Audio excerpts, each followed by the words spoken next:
Atenção, atenção! A Web Rádio Chibé entra agora em transmissão ao vivo. Sintonize com o coração da Amazônia, direto de Tefé, onde o conhecimento, a cultura e a comunidade se encontram. Está no ar, ao vivo, a voz do Médio Solimões. Na vida sou passageiro, eu sou também motorista. Fui trocador, motorneiro, antes de ascensorista. Tenho dom pra costureiro, para datiloscopista, com queda pra macumbeiro, talento pra adventista. Agora sou mensageiro, além de paraquedista. Às vezes metso engenheiro, metso psicanalista, trejeito de batuqueiro, a veia de repentista. Já fui peão boiadeiro, fui até tropicalista. Outra hora fui bongoleiro, hoje sou equilibrista.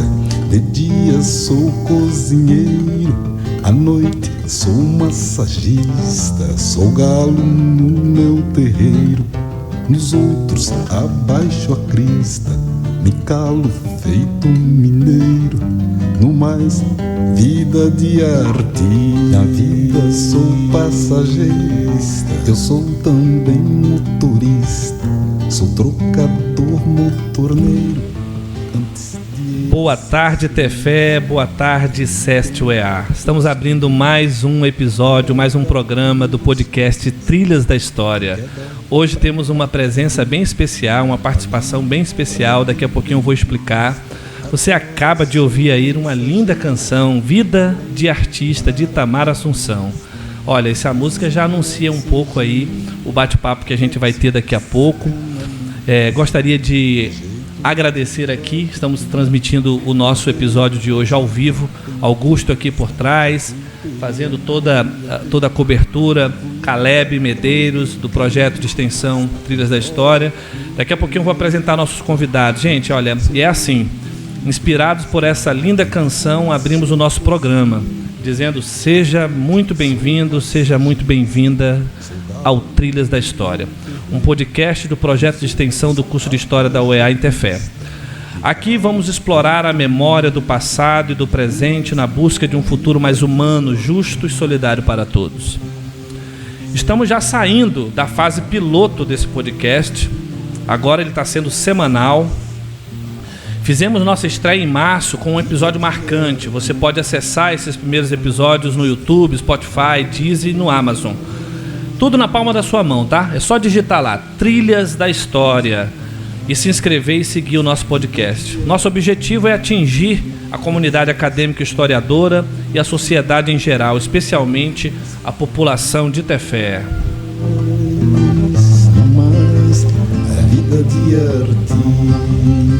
Maravilha, gente. Olha, hoje eu estou aqui solo, apresentando o nosso programa. Mandar um abraço especial para a equipe, Alcimara, Caleb, que já falei, Gabriela, Luan, Leonardo. Um grande abraço, professor Luciano. Gente, o nosso episódio de hoje tem por título A Geografia e a Leitura do Mundo. Eu queria marcar isso aqui antes de apresentar nossos convidados. É o primeiro episódio, efetivamente, que nós vamos dialogar com uma outra ciência, com uma outra área do conhecimento. Eu acho que não poderia ter sido uma área melhor. História e geografia caminham juntas, desde sempre. E nosso programa de hoje está com a presença ilustre de dois convidados que estão aí desde ontem, anteontem, atuando aqui num evento do curso de Geografia no SEST. Os geógrafos, professor doutor Eduardo Cardoso e o professor mestre Leonardo Mendes. Eu vou apresentar eles para vocês e daqui a pouquinho eles já vão dar uma saudação. O professor Eduardo possui graduação em Geografia, bacharelado e licenciatura, mestrado em Geografia Humana e doutorado em Geografia Física pela Universidade de São Paulo. Atualmente é professor titular da Universidade Federal de Santa Maria. Tem experiência na área de Geografia com ênfase em geografia humana, atuando principalmente nos seguintes temas: geografia, ensino, pesca, pescadores e espaço geográfico. Juntamente com ele está o professor Leonardo Mendes, que é professor aqui do SEST. Possui graduação em Geografia pela Universidade Federal de Goiás, mestrado em Geografia pela Universidade Estadual Paulista Júlio de Mesquita Filho. Atualmente é docente aqui do SEST, UEA, Centro de Estudos Superiores de Tefé, e atuando no curso de Geografia. Realiza pesquisa, ensino e extensão na área de Geografia Humana, mais precisamente, especialmente na área de Geografia do Trabalho. Professores, sejam muito bem-vindos ao podcast Trilhas da História.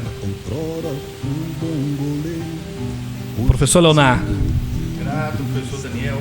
Boa tarde para todos e todas que estão nos ouvindo. Boa tarde aí para os integrantes aí do projeto. Parabenizar vocês aí por essa iniciativa, né? Esse debate com a comunidade, com a sociedade. Acho que isso é muito importante para nós da universidade. Então, estou bem feliz de estar aqui e participar dessa discussão com os senhores. Professor Eduardo. Boa tarde a todos os ouvintes aqui da rádio. É um prazer também estar participando desse podcast. Parabéns pelo professor Daniel, pela equipe, pela iniciativa. É muito importante essa comunicação pelo rádio. E eu estou muito grato também de estar participando aqui hoje. Muito bem, mais uma vez, olha, agradeço demais em tê-los aqui participando do nosso programa. Queria registrar aqui a presença da professora Viviane, que também é do Colegiado de Geografia aqui do SEST. Seja muito bem-vinda, está aqui nos bastidores. Já falei para ela que se ela quiser entrar aqui para fazer alguma correção, né? sobre as questões geográficas, a leitura do mundo, ela é bem-vinda.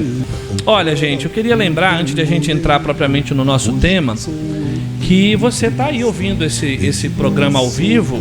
Você pode depois acessar as plataformas e mandar ali o seu comentário, fazer sua pergunta. Nós já temos registrado vários convidados nossos que voltam lá no YouTube, no Spotify, dão uma devolutiva ali de um comentário, né? Um feedback. Tem muita gente ouvindo aí. Queria até registrar aqui no início do programa, o Augusto comentou aqui que tem uma pessoa, olha só que interessante, o Leonildo lá de Recife, gente, professor universitário em Recife, economista, está acompanhando olha só, Raiz Amazônia, ele está acompanhando o nosso programa. Leonildo, grande abraço, divulgue aí o podcast Trilhas da História.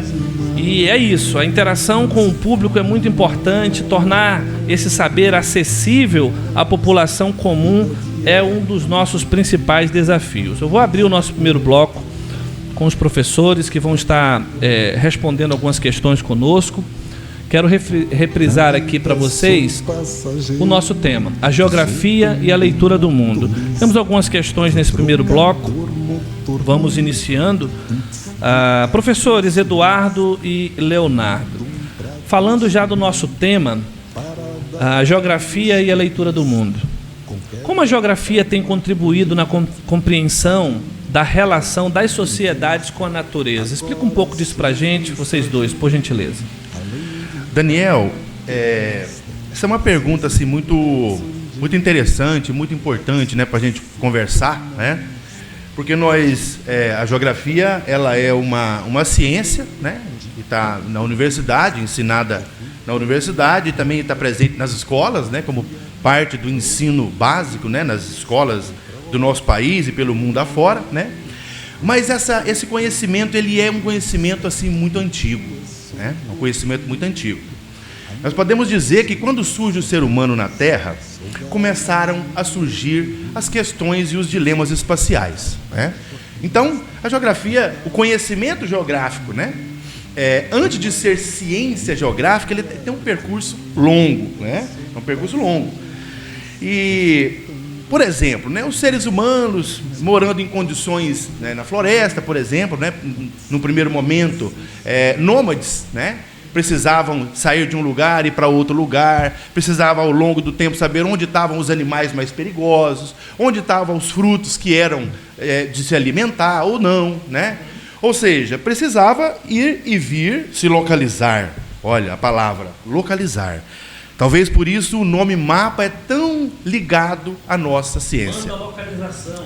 Isso. Manda localização, né? Tá até Entendeu? hoje no universo aí mental das pessoas. Exatamente. Mapas. Todo lugar que você vai tem um mapa, né? Mapa do supermercado, mapa da praça, mapa. Então, isso é um conhecimento que vem sendo construído nas práticas, né? Nas práticas sociais. Quando o ser humano se sedentariza, isso se torna mais importante ainda. Porque além de ir, as pessoas precisavam voltar para o mesmo lugar. O lugar de moradia, o lugar de plantio e diversas outras questões que vão acontecendo. Então, dizer que as relações que acontecem com o ser humano, elas são, em essência, relações espaciais, né? As práticas espaciais. E dessas práticas espaciais, ao longo do tempo, estamos nós aqui hoje, ensinando, né, o conhecimento ligado a essas práticas espaciais, né? Então, esse percurso, né, essa forma de pensar geográfica, ou essa forma espacial de pensar, é muito cara ao ser humano. Porque nós não temos como, primeiro, separar o tempo do espaço. Portanto, história e geografia estão intimamente ligados, né? Verdade. O que está fora do espaço? O que está fora do tempo? E aí, nobres ouvintes, né, as pessoas que estão ouvindo, nós estamos falando de espaço enquanto um espaço de relações, que as pessoas, relacionando entre si com a natureza, vão construindo as relações diversas, né, com a natureza, com as pessoas, produzindo através de um ato fundamental, que chama-se trabalho humano, né? Nós, seres humanos, né, a única espécie racional que existe no nosso planeta, né? Nós produzimos a partir do trabalho, um trabalho que tem consciência, que tem razão, que tem pensamento. Não, né? Os animais não têm essa consciência. Não tem essa consciência, não tem essa consciência. Tem, inclusive, Daniel, tem um autor, o Paulo César, que ele faz uma discussão muito interessante, ligada a isso que você acabou de comentar. Ele fala que nós temos 3 características do pensamento geográfico, né? Antes mesmo de ser ciência. Uma delas é uma sensibilidade espacial. Ou seja, nós esticamos a mão e pegamos um objeto. A gente nem precisa pensar muito para isso. Os animais têm isso. Eles saem, se locomovem para fazer comer, para fazer as suas necessidades. Mas existe também um conhecimento espacial ligado às diversas sociedades, né? Nós, da sociedade ocidental e dentro da universidade, não somos donos do conhecimento geográfico. Você tem conhecimento geográfico, por exemplo, dos ribeirinhos indígenas da Amazônia. Quanto conhecimento espacial nós aprendemos com esses sujeitos, com essas pessoas, né? Então, o conhecimento geográfico, ele está também ligado ao senso comum, está ligado às práticas espaciais. Okay. E a terceira forma é essa que nós estamos aqui falando hoje, que é um conhecimento que está ligado a um trato científico, metodológico, desse conhecimento organizado, né? Organizado, né? E que sistematiza lá no século XIX e que nós estamos vendo como a maioria das grandes ciências humanas, né? Nasce ali um parto que nasce todas as ciências da filosofia, né? No período iluminista, né? Também palco ali do nascente do capitalismo, né, e tal. E aí nós estamos aqui hoje ensinando geografia. Então nós, da geografia, estudamos o que nós podemos chamar de a ordem espacial dos fenômenos.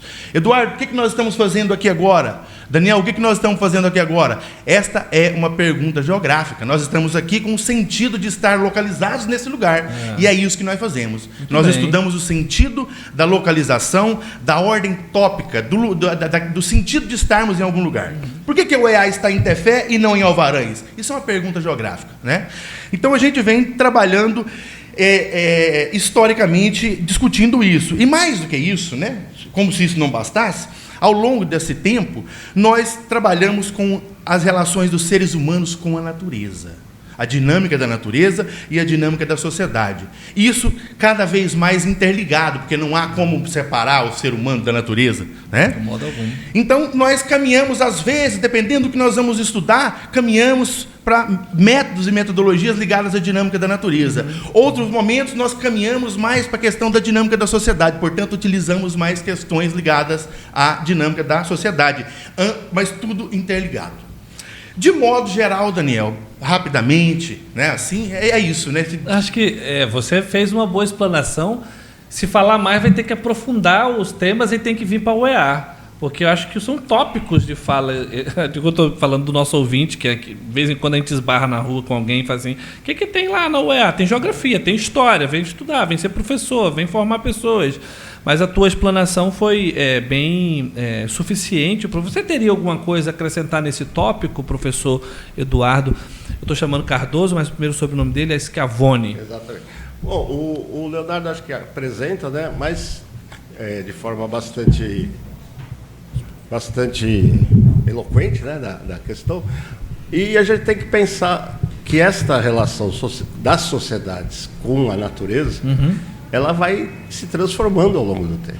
Vão sendo incorporados elementos técnicos, elementos de produção em escalas mais amplas, né, e que acaba, às vezes, não se coadunando, se casando, vamos dizer assim, com os ritmos da natureza.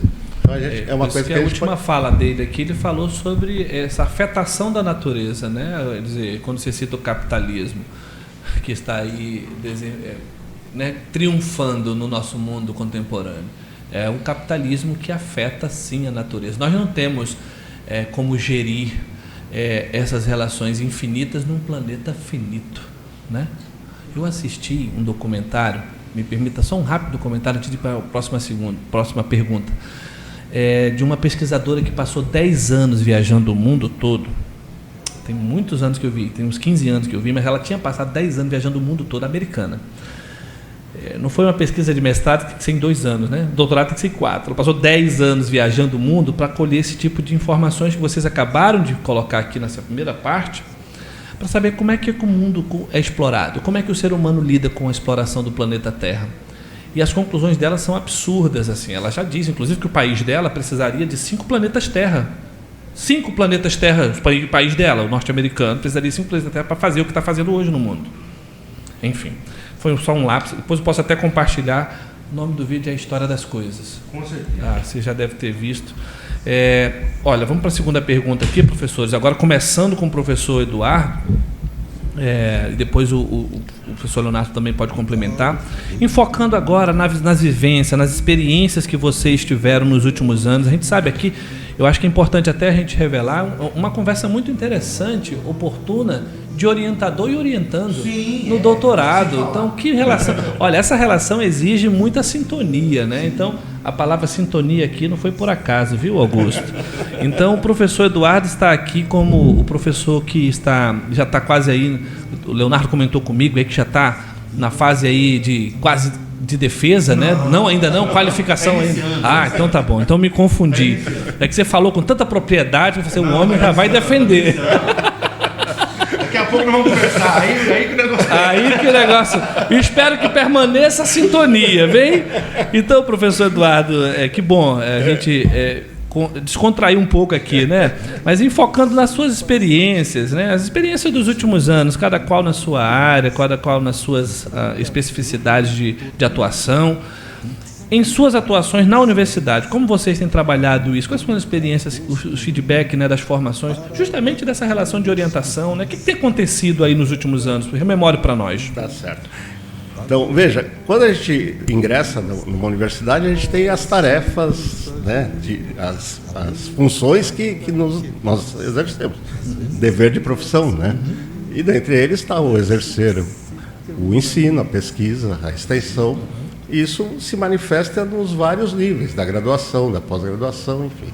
Então, a gente tem algumas orientações, assim, na pós-graduação, na iniciação científica, nos próprios estágios de curso, né, que tenta trazer esta questão geral que estávamos falando agora, da leitura do mundo geográfico, para diversas situações concretas, né, que se colocam, tanto em nível de pesquisa, quanto nos conteúdos do ensino básico e nas propostas de extensão. Então, a gente tem uma infinidade de temas que vão se manifestando essa questão mais ampla da geografia, fazendo alguns recortes bem específicos, né? Só um parênteses, o senhor falou aqui nos bastidores, são 23 anos, né, na Universidade Federal de Santa Maria. Então, haja experiência, professor. Alguns anos anteriores no ensino, em outras tarefas ligadas à a profissão do geógrafo, né? Então, algumas experiências com comunidades litorâneas do Sudeste, né? De pescadores, alguns projetos desenvolvidos no Pantanal, enfim, e alguma coisa nesse sentido que a gente vai trazendo como uma experiência acumulada que na universidade a gente reproduz e reflete e cria novas propostas, né? Então, veja, nós tivemos o ano passado, né, um evento muito grave lá no Rio Grande do Sul, né, das enchentes. Verdade. Né? Então, veja,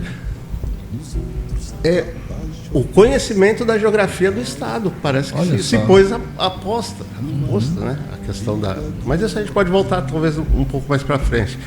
Mas aí, várias atividades ligadas, né, a como é essa geografia do Rio Grande do Sul, né? Os impactos que essas relações da sociedade com a natureza vão apontando, as potencialidades de algumas coisas, os impactos.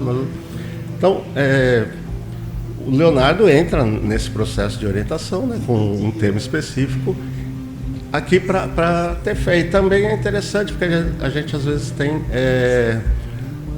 pessoas e egressos, né, de outras áreas, além, não só do Rio Grande do Sul. Então a gente tem uma diversidade e manuseando principalmente nessas funções básicas aí: pesquisa, ensino, extensão, em níveis, né, de formação diferenciados.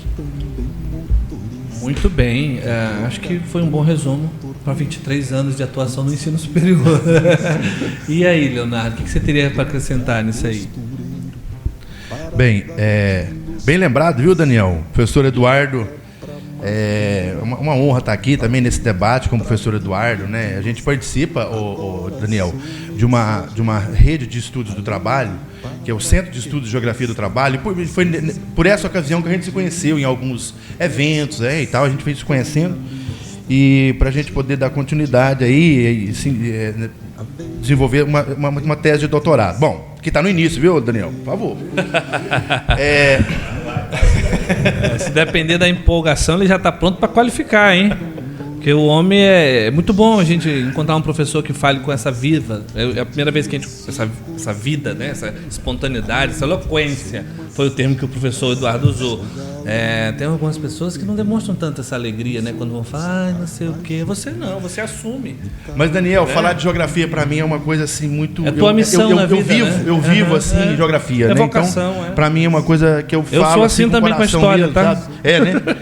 Pois é, Daniel. Então, assim, como nós atuamos, como é que é a nossa experiência, assim, né? Eu cheguei aqui na universidade, professora Viviane, chegamos aqui na universidade no ano de 2010, final do ano de 2010, e a gente se deparou com o ensino superior. Nós éramos professores do ensino básico em São Paulo, em Ribeirão Preto, na periferia de Ribeirão Preto, São Paulo. E chegamos aqui e vimos praticamente um outro mundo, né? Aqui as relações, a cultura, né? Um lugar assim que nos acolheu de forma muito, muito legal, né? E estamos aqui até hoje e não pretendemos ir embora, né? O nosso lugar é aqui. E então, assim, aqui nós desenvolvemos ensino, pesquisa e extensão, como o Eduardo disse. Nós somos uma universidade, né? Que estamos aqui no centro do estado do Amazonas, né? Atendendo a população em geral aqui dessa região, né? Região imediata de Tefé, né? Atendendo essa população, fazendo ensino, pesquisa e extensão.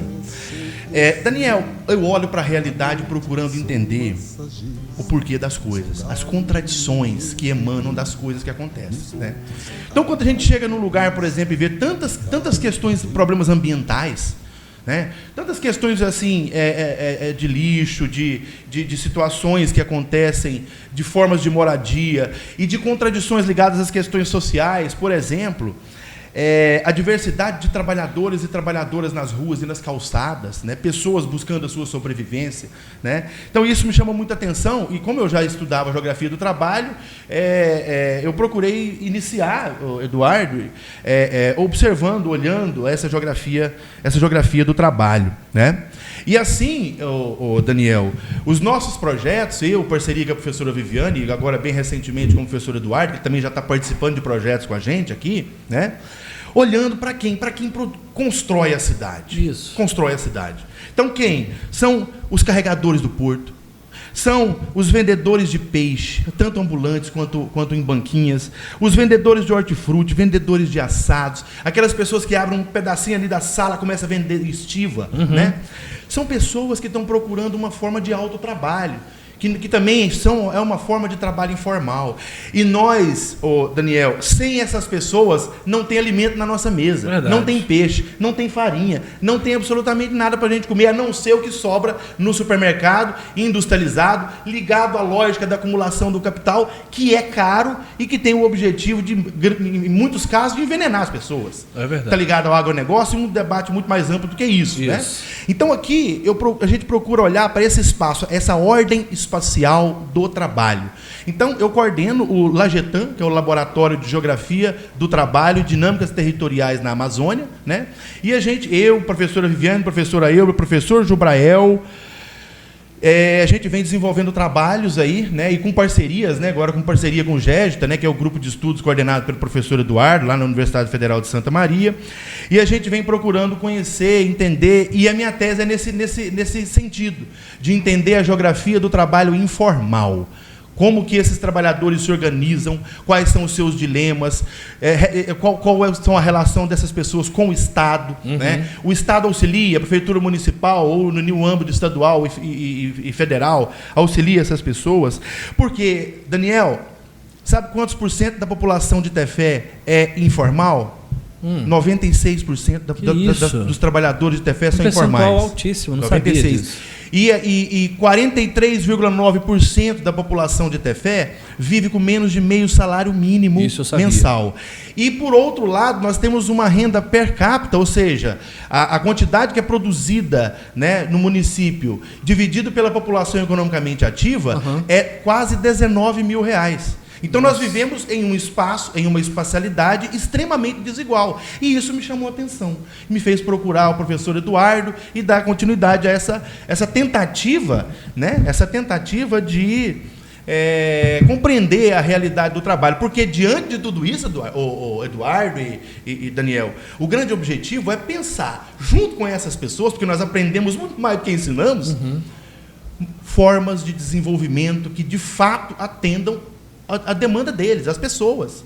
Né? E você tem tido essas experiências nos últimos anos com os seus projetos. Sim. Na participação direta dos nossos alunos. Sim, a gente tem trabalho coordenado pela professora Viviane, mas eu também faço parte com agricultores e agricultoras, tanto da Várzea quanto da Terra Firme, para entender como que eles se organizam nos sindicatos, associações, como produzem, enfim, seus dilemas de vida. E também os pescadores artesanais aqui do nosso município. Né? A gente trabalha também junto aos pescadores artesanais, procurando também compreender e pensar junto deles formas de desenvolvimento que, de fato, sejam para as pessoas, né? E não a capitalista. Então, vivemos um capitalismo? Sim, mas um capitalismo diferente. Né? Porque em todos os lugares se territorializa diferente essas lógicas capitalistas. E como isso acontece aqui? Esse é o nosso desafio. Eu acho que isso que eu falo dentro lá no campo da história, daqui a pouco eu vou provocar vocês um pouco sobre a história, de que existe um historiador neomarxista chamado Edward Thompson. É essa percepção que se tem de que aquela ideia, trabalhadores do mundo, univos, isso, até quase o microfone cair aqui agora, nossa. Então, o brado marxista, né? Quer dizer, é claro que isso tem um contexto e lugar, tem um tempo e um espaço. Sim. Quando isso foi falado. Sim. Século XIX.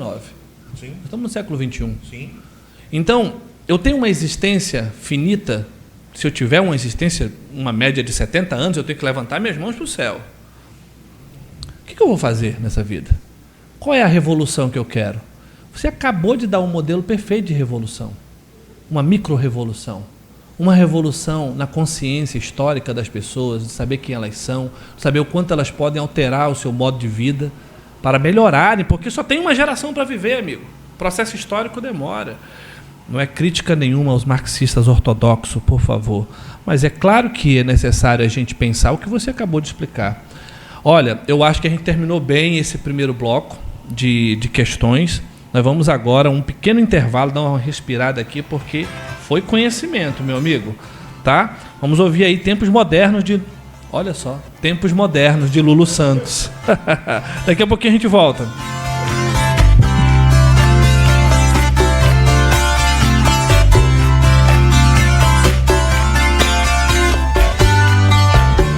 vejo a vida melhor no futuro. Eu vejo isso por cima de um muro de hipocrisia que insiste em nos rodear.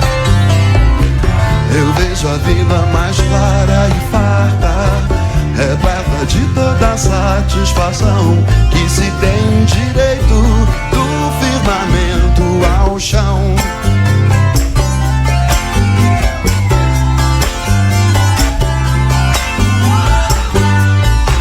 Eu quero crer no amor, numa boa, que isso valha pra qualquer pessoa que realizar a força que tem uma paixão. Eu vejo um novo começo de era, de gente fina, elegante, sincera, com habilidade pra dizer mais sim do que não, não, não. Hoje o tempo voa, amor, escorre pelas mãos, mesmo sem se sentir. Não há tempo que volte, amor. Vamos viver tudo que há pra viver. Vamos nos permitir.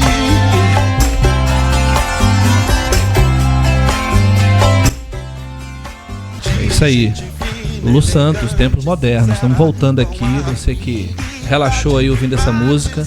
Nós estamos no episódio 8 de 22 de maio de 2025, aqui na Rádio Chibé, no SEST UEA, em Tefé, com o episódio A Geografia e a Leitura do Mundo, recebendo os convidados especiais, geógrafos, professores Eduardo e Leonardo, que estão aqui nos abrilhantando, né? Existe aqui um conhecimento sendo jorrado para que a gente possa aproveitar. Você que foi citado, a nossa cidade foi citada aqui, né? Você cidadão de Tefé, observe, esse segundo bloco agora vai falar mais diretamente as vivências do cidadão, as experiências também relacionadas a como as pesquisas nesse nível mais acadêmico podem chegar lá na dimensão da população comum. Acho que é para isso que a gente trabalha. A universidade ela não pode se tornar uma redoma fechada de produção de torres de marfim, né? Onde o conhecimento não chega. Eu acho que o Leonardo no finalzinho do bloco já deu uma extensão disso. A palavra é essa, demonstrando claramente a importância que se dá com aquelas pessoas que estão vivendo, indo e vindo. Thompson também tem uma outra fala que ele diz assim, que a função do historiador é se preocupar exatamente com isso, como geógrafo, não somente uma categoria especial do historiador, com a vivência, com os sofrimentos daqueles que vivem e morrem em um tempo não redimido. Por isso que eu falei do lance da geração que nós temos para viver, que é curta. Quantas pessoas que você certamente ajudou nesses últimos anos já não estão mais aqui, porque já viveram os seus anos e não alcançaram esse tempo redimido, esse tempo de alcançar um bem comum, né, a dignidade humana. Eu acho que é isso. Vamos agora iniciar o segundo. Eu já me empolgo porque você empolgou a gente aqui no primeiro bloco, Leonardo. Segunda parte, nós vamos agora para mais perguntas. Professores Eduardo e Leonardo, vamos agora problematizar um pouco mais a nossa temática. Como essa leitura de mundo geográfica e suas atuações se colocam diante dos problemas sociais e ambientais do capitalismo atual vigente no nosso mundo? Agora nós vamos enfrentar um problema direto, né? Bom, eu vou começar aqui a arriscar, a traçar alguns paralelos aí para a gente fazer esse questionamento. Se a gente pensar nessa ação humana, né, sobre a natureza, que a gente falava na primeira questão, né, e a geografia se preocupando com essa ação. Nós vamos nos deparar com ritmos e escalas de ações que são distintas, velocidades dos processos produtivos. E a gente tem, né, esse descompasso um pouco, vamos chamar assim, né, da velocidade extrema de alguns processos de produção, né, e de exclusão de riqueza, que não acompanham nem os ritmos naturais, né, e nem a necessidade social de manter um bom viver no mundo, né? Então a gente vai ter um processo excludente, né, de populações deste caminhar aí da humanidade, e um processo excludente também dos recursos, né? Ou da natureza. A gente está expropriando a natureza em um ritmo bastante acelerado. E também o trabalho, né? Duas fontes da riqueza. O trabalho e a natureza. E aí a gente tem aí, né, as ações aí. Eu participei desse seminário, do primeiro seminário de iniciação científica aqui da Universidade Estadual do Amazonas, e atentando bastante para os trabalhos que estão sendo desenvolvidos, a preocupação dos estudantes em tratar essas questões, né? Identificar seus problemas locais. Então a gente teve trabalhos ligados à questão urbana, de Tefé, rural, ambiental, nas mesas todas, nas apresentações dos discentes aqui da UEA. Parabéns a todos por ter apresentado seus trabalhos.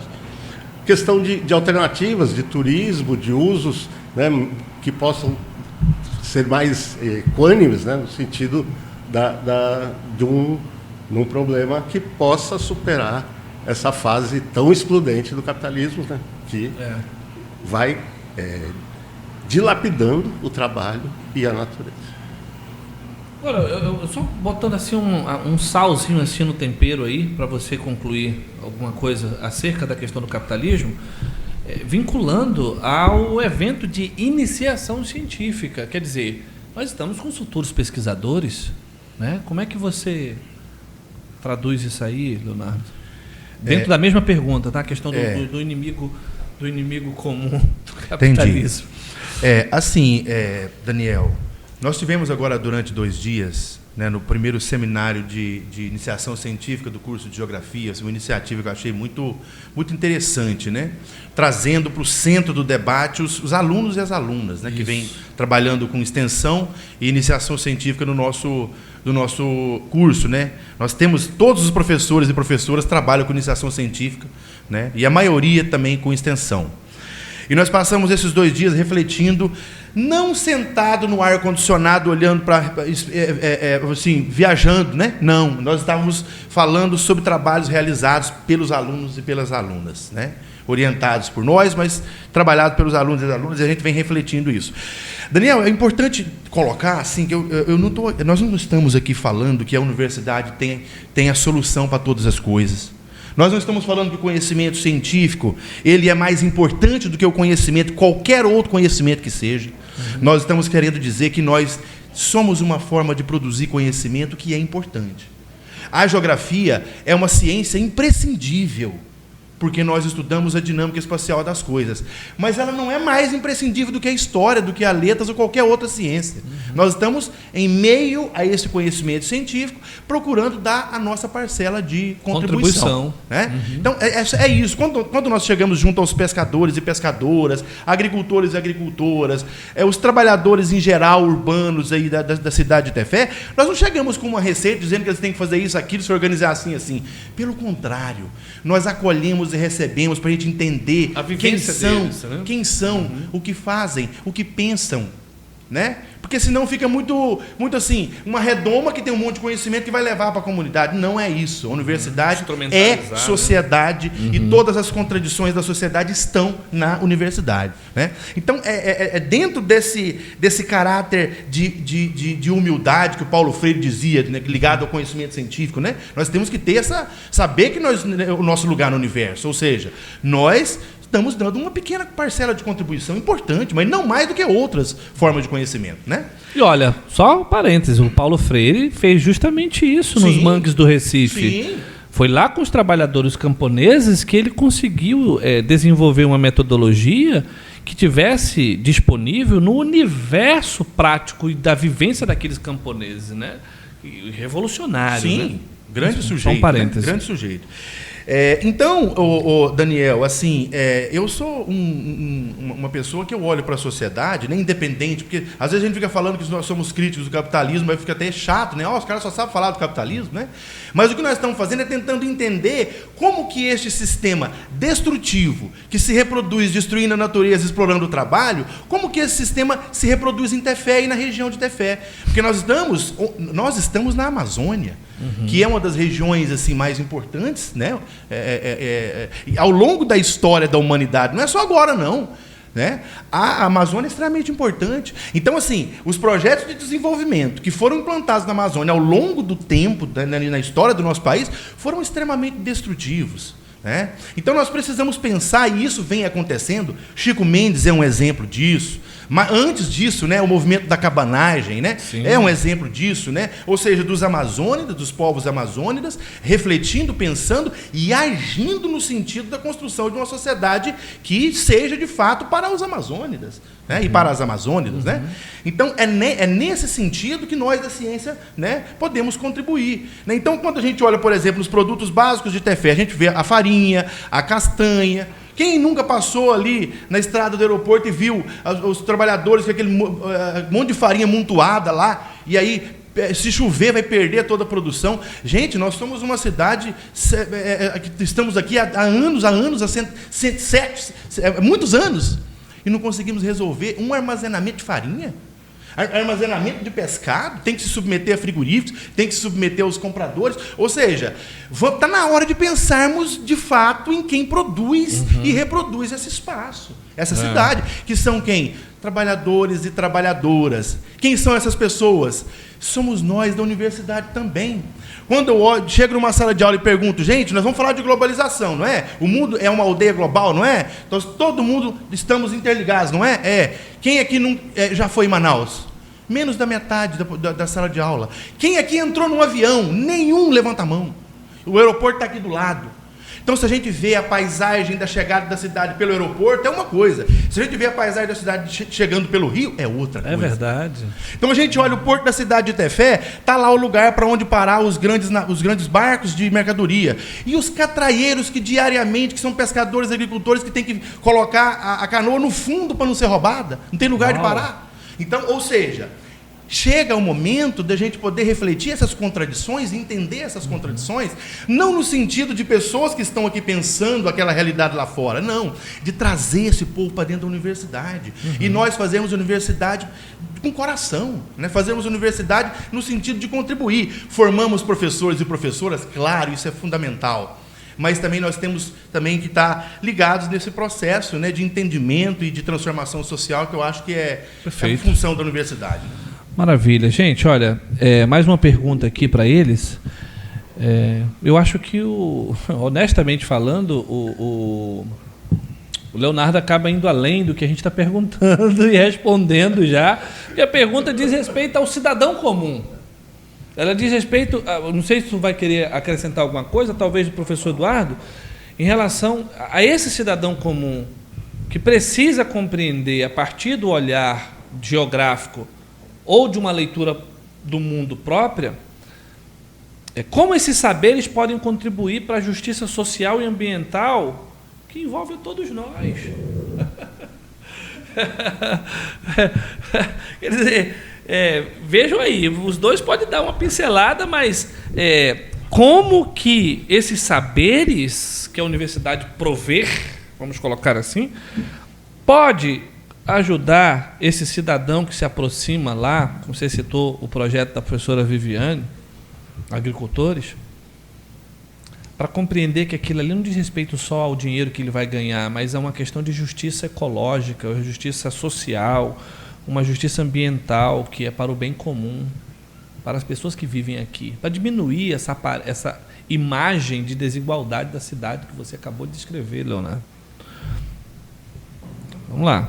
É o ápice do nosso programa isso aqui, viu? É a questão principal. Bom, veja, há uma leitura geográfica, né, de uma escola mais que é conhecida como geografia crítica, que tem uma forte questão integrada com a sociedade, com o cidadão comum, com as mudanças necessárias.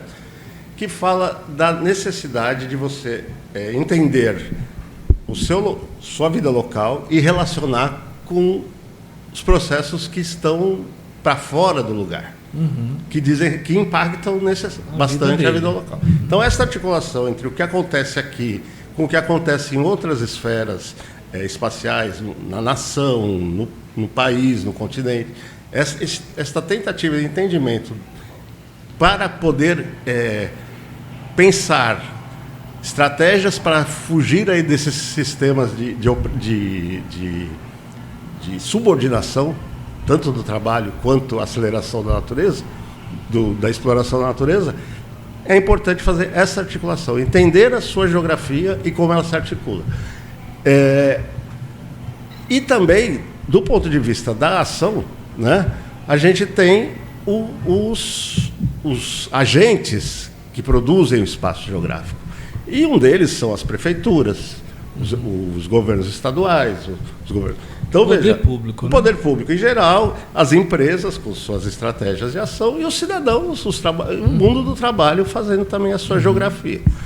Então, é importante, por exemplo, no caso da relação com o poder público, questões que dizem respeito aos seus espaços de vida e de trabalho, que são identificadas, né, questões ambientais, questão de circulação, questão de atendimentos e serviços, alguns essenciais, que isso seja entendido, né, e proposto alguma ação que resolva essas questões locais, sempre pensando que também derivam de processos de outra escala. E passo a palavra. Está tudo bem interligado, né, professor? Não está dissociado. Aquelas escalas, aqueles fluxos. Olha, chega aqui, mais uma vez, o professor Leonildo, lá de Recife, está mandando uma pergunta aqui ao vivo para a gente, professor da Universidade do Recife. Eu estou acompanhando aqui, parabéns, está falando aqui na mensagem. Como a universidade pode se aproximar do pescador de Tefé? Deixar o acadêmico, né? Quer dizer, ele quis dizer como que deve haver essa aproximação. Estou aqui no Recife, a universidade está longe do processo produtivo. Aí ele diz aqui, muito fechada para si na academia, né? É uma crítica, né? Importante. E ele é economista. Qual o nome dele? Leonildo. Leonildo, grato aí pela pergunta, pela participação nesse programa. Muito legal a interação aí, né? Leonildo, quando eu cheguei em Tefé e comecei a observar assim, a grande importância, não só do ponto de vista do trabalho econômico, até cultural, dos pescadores e pescadoras aqui da região, nós procuramos nos aproximar, sem muita pretensão, sabe? A ideia mesmo era nos aproximar, mostrar que nós da universidade não estamos aqui fechados. Então, Eduardo, a primeira versão do projeto que nós mandamos o projeto, passou um tempo, começou a pandemia. E nós chegamos lá, olha, o que nós podemos fazer por vocês? Aí eles falaram, olha, é o seguinte, nós vamos mudar de sede, nós estamos precisando de gente para auxiliar na mudança. Eu falei, então é agora que nós vamos auxiliar. E aí os alunos, né, e nós fomos lá para dentro do sindicato ajudar na mudança de uma sede para outra. Fomos lá fazer esse trabalho com eles, né? E perguntando sempre como... E aí começamos a desenvolver trabalhos de iniciação científica, entrevistando, né? Eu até quero cumprimentar aqui o Ocimar, que é o presidente do Sindipesca, né? E nos atende muito bem, né? E sempre trabalhando em conjunto. Inclusive, dia 27, agora nós vamos estar na Comunidade do Socorro com eles, realizando um trabalho com eles, do sindicato. Então, a perspectiva, professor, é de nós chegarmos e ver onde nós podemos auxiliar enquanto conhecimento científico para que eles possam conquistar as suas demandas, não as nossas. As demandas são as demandas da organização política desses trabalhadores e trabalhadoras. Então, nós da universidade, de posse desse conhecimento científico, que a gente, em certa medida, maneja, nós temos condições de auxiliar na produção de projetos, nós temos condições de auxiliar em discussões sobre movimentos em âmbito mais nacional. O que for necessário que eles nos pedirem, né? A gente pode auxiliar. Inclusive, nós temos o Conselho Pastoral da Pesca, né, aqui, e o presidente do Conselho Pastoral da Pesca, aqui em Tefé, é o Dom Altevir. Ele é o presidente nacional da CPP. Ele é aqui de Tefé, né? Então é isso. Então é dessa forma que a gente pode aproximar, que eu tenho feito, assim, de aproximar desses pescadores, pescadoras e trabalhadores em geral. Maravilha. A professora Viviane falou ali. Vamos ouvir a professora Viviane aqui. Vem cá, Viviane. Vem cá, que eu acho que é importante a gente fechar o nosso programa te ouvindo um pouco. A voz feminina. A voz feminina que vai elevar o nível do nosso programa. Só para contribuir um pouco, né, essa pergunta bem importante que ele fez, né, porque o papel principal da universidade, né, é essa contribuição social, né? Uhum. Então a gente trabalha nessa perspectiva dessa contribuição em alguns eixos, em 3 eixos, né, o ensino, a pesquisa e a extensão, né? Uhum. Então a gente, enquanto curso aqui no SESC, a gente trabalha com a licenciatura, que é a formação de professor pesquisador. Então, essa formação, né, a gente atende vários alunos, não só daqui de Tefé, mas de vários municípios, de várias comunidades. Então, quando esse aluno ele entra em contato com esses projetos de iniciação científica, muito deles sobre a realidade social no qual eles estão inseridos, né, isso já é uma forma de compreender o lugar, né, as relações sociais e propor, muitas vezes, melhorias para suas próprias comunidades. Então, isso é uma forma que a gente tem, né, de aproximação da realidade através desse ensino, né, e desses sujeitos sociais através da pesquisa, como já foi comentado, né, e também da extensão dos projetos extensionistas, né, que são ações que a gente faz, né, visando esse diálogo, né, que esse diálogo é o quê? A aproximação da universidade com esses sujeitos sociais. Exatamente é um caminho, né, um braço da universidade, né, principalmente universidade pública, né, para poder minimizar essa distância entre a universidade e a sociedade. É um momento assim bem especial que eu vejo, onde a sociedade ela cumpre o seu papel e a sua função social, né? De trazer, devolver para a sociedade aquilo que a gente tem feito e realizado aqui na universidade, aproximando a universidade através do diálogo com esses sujeitos sociais, ouvindo as suas demandas e, na medida do possível também, atendendo as demandas que eles trazem para a gente, né? Em termos de formação, de capacitação, né? Então, é bem importante essa troca, né? A gente aprende com eles, né? E a gente compartilha um pouco daquilo que a gente sabe na medida do possível.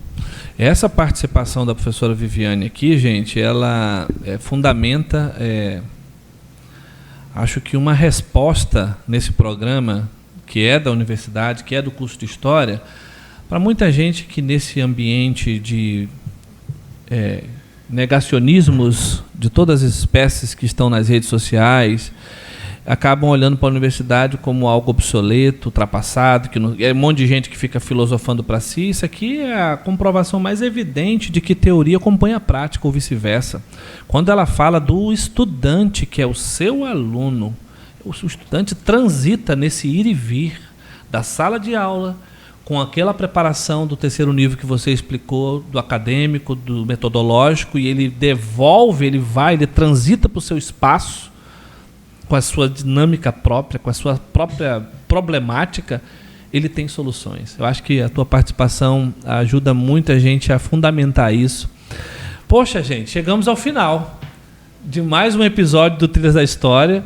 Eu agradeço demais assim, a participação de vocês. Queria deixar aqui o espaço para os seus agradecimentos finais. Mas é isso, e professora Viviane, enquanto você terminava a fala, eu já vislumbrei um outro programa com a geografia, hein? Em breve, hein? Vamos lá. Então, Daniel, agradeço aqui a participação nesse programa, né? Eu espero que a gente tenha contribuído bastante aí para refletir sobre as trilhas da história, né? Mas as trilhas da geografia também, né? A gente pode fazer esse caminhar, né, de tempo e espaço junto. E agradeço aos ouvintes, né, que estão aí participando também. Obrigado, professor. Daniel, eu também sou grato, viu, pelo convite, pela oportunidade de estar aqui junto com o professor Eduardo, aqui debatendo essas questões, falando de geografia, porque a geografia ela é um conhecimento assim que é bem popularizado, né? Mas às vezes as pessoas, quando os alunos chegam, né, falam, nossa, mas geografia é isso mesmo, é tudo isso, né? A gente estuda tudo isso e tal. E a gente procura construir assim, esse conhecimento junto com os alunos, mostrando que é isso, né? Nós estudamos a lógica espacial das coisas, né? O mapa é fundamental, claro, né? Fundamental, não só o mapa, como outras formas de representação, mas nós é isso, estudamos a lógica espacial das coisas. Sim, por que as coisas estão nos lugares? Sim. Eu quero dar um abraço a todos aí, todos os ouvintes, todas as ouvintes, parabenizar o programa aí, o professor Daniel e demais colegas aí que estão técnicos e técnicas aí, participantes do projeto. Sou muito grato aí, viu? Grato pela participação da professora Viviane também. Maravilha, gente. Olha, é isso aí. O nosso episódio de hoje foi... eu quero mandar um abraço especial para o Jubrael Mesquita, o coordenador do curso de Geografia, nosso amigo, deve estar na escuta aí.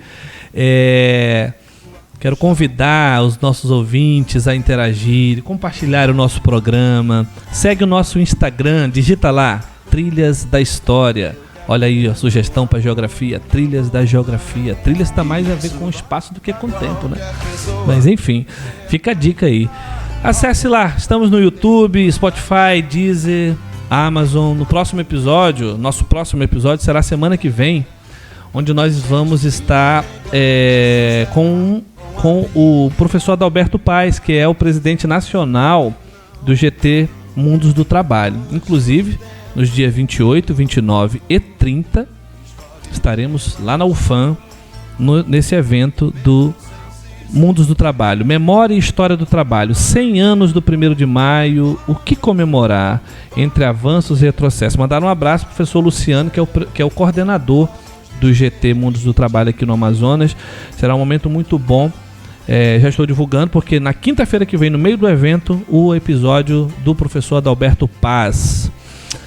Tem uma informação aqui, antes de a gente vai fechar com aquela música especial. Olha, o grupo que o professor Eduardo lidera e que o professor Eduardo citou é o grupo de estudos Geografia, Trabalho e Ambiente, tá? Você pode até acessar isso no site da Universidade Federal de Santa Maria. Ah lá, GETA, é isso? Gegta, ok. Gente, olha que música sugerida pelos nossos convidados. O Lamento do Castanheiro, de Paulo Tatu. A gente vai subindo aí devagarzinho essa música e a gente vai se despedindo, refletindo nela. Para encerrar, o Lamento do Castanheiro é composta pelo Paulo Tatu, artista paraense, em homenagem aos castanheiros de Tefé. Foi apresentada na Festa da Castanha lá de 1993. É uma obra de grande relevância cultural e histórica. Ela retrata com sensibilidade a realidade dos trabalhadores dos castanhais da região, destacando os desafios enfrentados e a importância desse ofício para a comunidade local. Um abraço, gente. Até a próxima. Tchau. E descuras amargas como fel. O paneiro na costa, um trançado na mão, um adeus pra mulher. Nos seus 15 filhos, ele fica a pensar no que dá de comer, e assim mesmo a pé. E o serpente a espera, ouriço caído, espinhos feridos, mas meu pão vou buscar. E o serpente a espera, ouriço caído, espinhos feridos, mas meu pão vou buscar.